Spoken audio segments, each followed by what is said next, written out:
ಹುರಿದ ಜೀರಿಗೆ ಪುಡಿ ಮನೆಯಲ್ಲಿ ಯಾವಾಗಲೂ ಸ್ಟಾಕ್ ಇರಬೇಕು. ಅತ್ಯಂತ ಶ್ರೇಷ್ಠ ಮನೆಯ ಮದ್ದಿದು.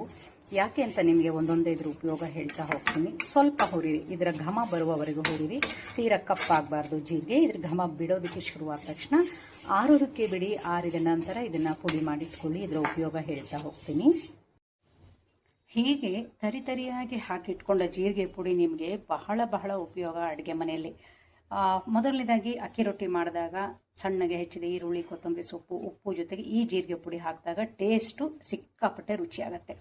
ಎರಡನೇದಾಗಿ ಅರ್ಧ ಚಮಚ, ಈ ನಿಮ್ಮ ಟೀ ಸ್ಪೂನ್ ಅಲ್ಲ, ಇನ್ನೂ ಸಣ್ಣ ಸ್ಪೂನ್ ಬರುತ್ತೆ ನೋಡಿ, ಅದಕ್ಕಿಂತ ಚಿಕ್ಕದು, ಅದರಲ್ಲಿ ಒಂದು 1/4 ಚಮಚ ಜೀರಿಗೆ ಪುಡಿಯನ್ನು ಮೊಸರಿನ ಜೊತೆಗೆ ಬೆರೆಸ್ಕೊಂಡು ಕುಡಿಯೋದ್ರಿಂದ B12 ಡಿಫಿಷಿಯನ್ಸಿ ಇರೋರಿಗೆ ತುಂಬ ಒಳ್ಳೆಯದು. ಹಾಗೆ ಜೀರಿಗೆ ಮತ್ತು ಬಿಸಿ ನೀರು ಯಾವುದೇ ರೀತಿಯ ವಾಯು ಸಮಸ್ಯೆ ಇದ್ದರೆ ಅದನ್ನು ಕಡಿಮೆ ಮಾಡುತ್ತೆ.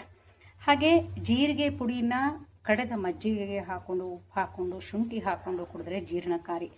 ಜೀರಿಗೆ ಬೆಲ್ಲ ನೆಕ್ಕೋದ್ರಿಂದ, ಈ ಜೀರಿಗೆ ಪುಡಿ ಒಂದು ಹನಿ ಬೆಲ್ಲದ ಪೇಸ್ಟ್ ಮಾಡಿಕೊಂಡು ನೆಕ್ಕೋದ್ರಿಂದ ಬಾಯಿ ಹುಣ್ಣು ಏನಾದರೂ ಆಗಿದ್ರೆ ಅದು ಕೂಡ ಕಡಿಮೆ ಆಗುತ್ತೆ. ಹೀಗೆ ಮನೆಯಲ್ಲಿ ಜೀರಿಗೆ ಪುಡಿ ಯಾವಾಗಲೂ ಸ್ಟಾಕ್ ಇರಲಿ. ಈ ರೀತಿ ಜೀರಿಗೆ ಪುಡಿ ಸ್ಟಾಕ್ ಇರೋದ್ರಿಂದ, ಆಮೇಲೆ ಜೀರಿಗೆಯನ್ನು ಆಫನ್ನಾಗಿ ಅಡುಗೆಯಲ್ಲಿ ಯೂಸ್ ಮಾಡೋದ್ರಿಂದ ಹೆಲ್ತು ತುಂಬ ಚೆನ್ನಾಗಿರುತ್ತೆ. ಖಂಡಿತ ಈ ಸ್ಟಾಕ್ನ ಮನೇಲಿ ಇಟ್ಕೊಳ್ಳಿ. ಈ ರೀತಿ ಹೆಚ್ಚು ಜೀರಿಗೆ ಪುಡಿ ಹಾಕಿದ ಮಜ್ಜಿಗೆಯನ್ನು ನಾವು ಉಪಯೋಗಿಸೋದ್ರಿಂದ ಜೀರ್ಣಕಾರಿಯೂ ಹೌದು, ಈ ಬೇಸಿಗೆಯಲ್ಲಿ ತಂಪು ಕೂಡ ಹೌದು. ಹೀಗಾಗಿ ಜೀರಿಗೆ ಪುಡಿ ಬಹಳ ಉಪಯೋಗ.